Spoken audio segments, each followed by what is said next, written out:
Welcome beautiful Paris Saint Germain family. In today's video, I said to have my thoughts on Hugo Ekitike potentially joining Liverpool FC for around 100 million euros.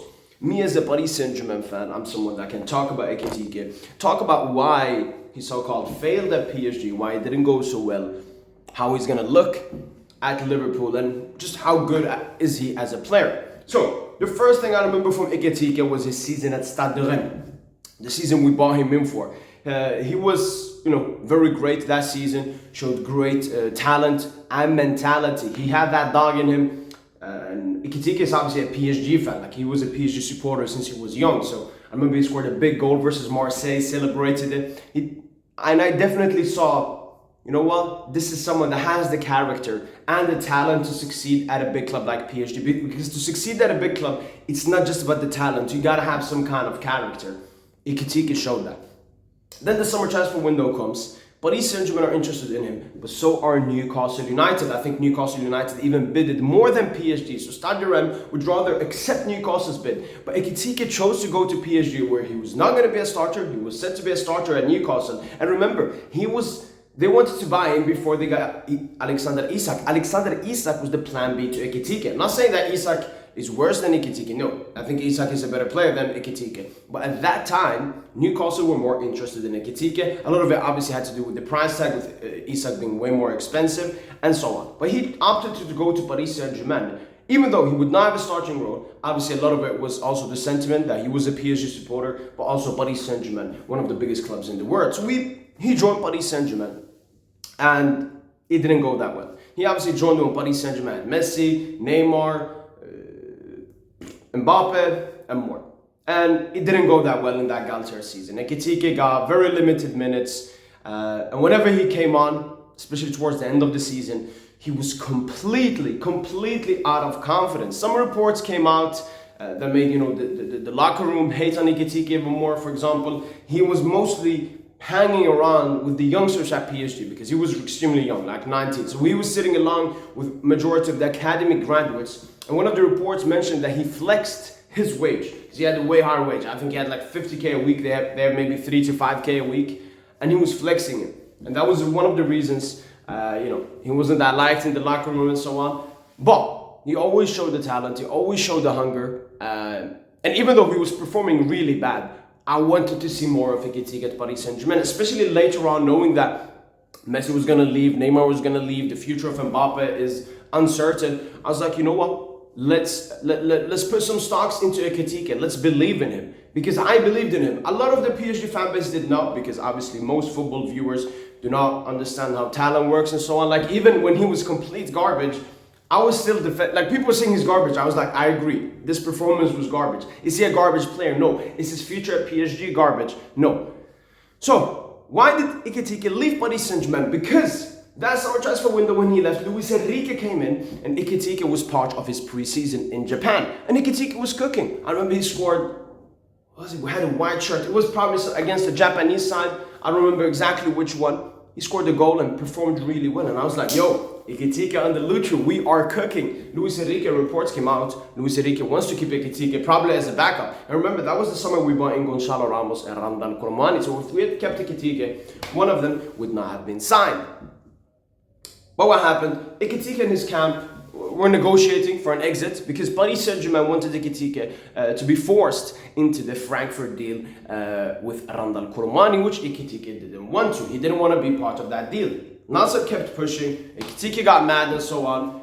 Ekitike, that's where his anger towards Nasser and the PSG board started. Then Ekitike's agent went to talk to Crystal Palace because that was one of the clubs interested in Ekitike. Nasser Khalifi got extremely mad, saying that his agent went to talk with someone when he had no right to do that, which is obviously wrong. Agents have the right to talk to other clubs during the transfer window and so on. Nasser just got mad, insecure, butthurt, and was like, yeah, Ekitike would never play for this club anymore. And he was put into the loft. Despite Luis Enrique wanting to use Ekitike for that season, I would have probably saved us the 90 million we paid for Randal Kormani. Ekitike rotted on the bench for 6 more months and then obviously joined Frankfurt. And here comes the best deal. We signed him for around, 28 plus 4 million in bonuses, so around 32 million. probably those bonuses never got achieved. But he went to Frankfurt for around, I think, 25 million, 23 million euros with a 30% sell-on clause. That means if Ekitike gets sold for 100 million to Liverpool, Paris Saint Germain will get 30% of that money.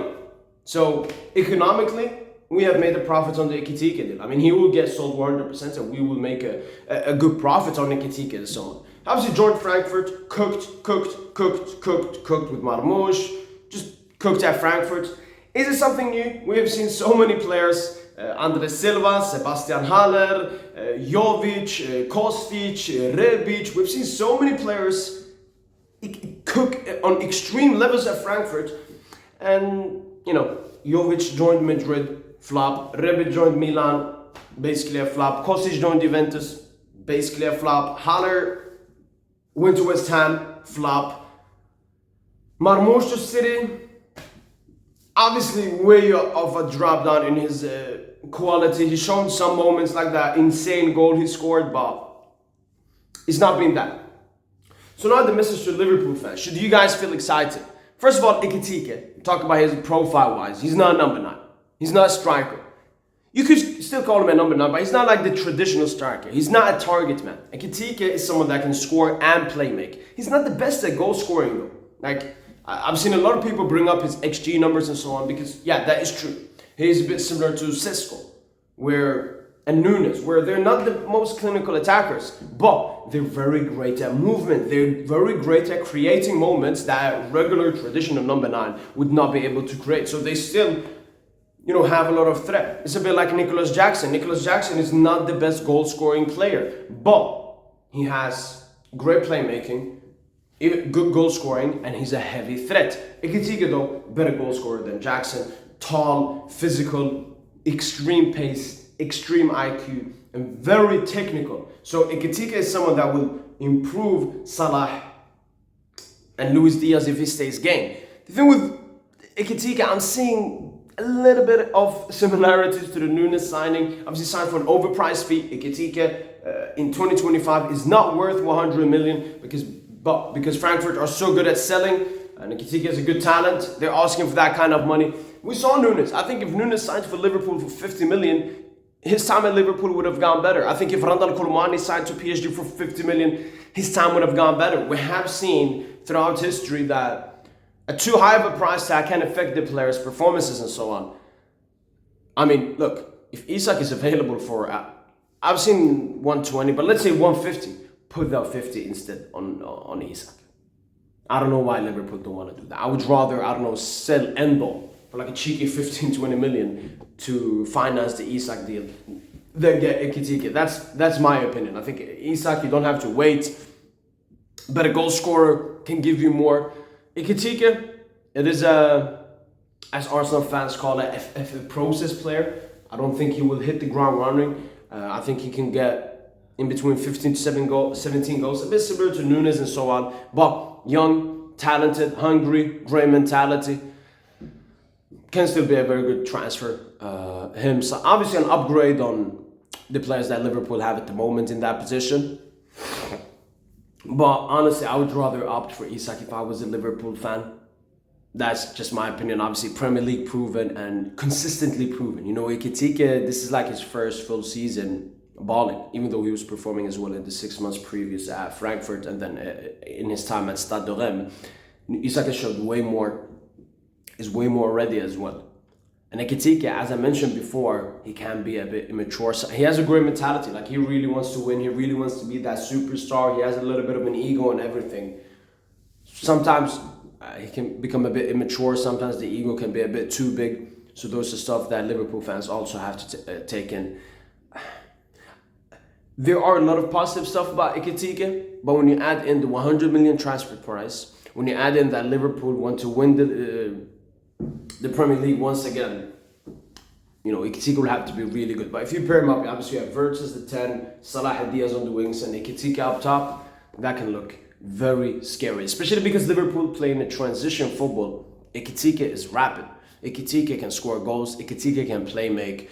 But he also misses a lot of big chances. So we've seen all the Nunes memes of him missing, insane amount of chances. We'll see a bit similar with Ekitike. But support him. This is a great player. This is a great person as well. Whenever I've seen Ekitike, obviously I said what he did with the youngsters, so on, but humble, great football player. Lives football. Lives football. That's Hugo Ekitike for you.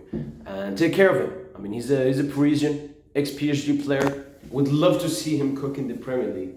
So yeah, that's been it. Why Ekitike so-called failed at PSG? What kind of player is Ekitike, and how do I see him succeed at Liverpool? I'm predicting around 15 to 17 goals. If they do sign him, 100 million pressure, him not being that most experienced could potentially make it a bit more difficult and negative. But if you compare Ekitike and Sesko around the same price, I would rather go for Ekitike in my opinion. Can play make better than Sesko, better mentality. That's what I would say. But they have some similarities, just like Nunes. I would pair them three up a bit similar. Nicholas Jackson as well, add him up, especially with Chelsea asking for like 80 to 100 million for him. But yeah, that's been it from boy PSG. Hope you guys have enjoyed this video. And as usual, allez, Paris.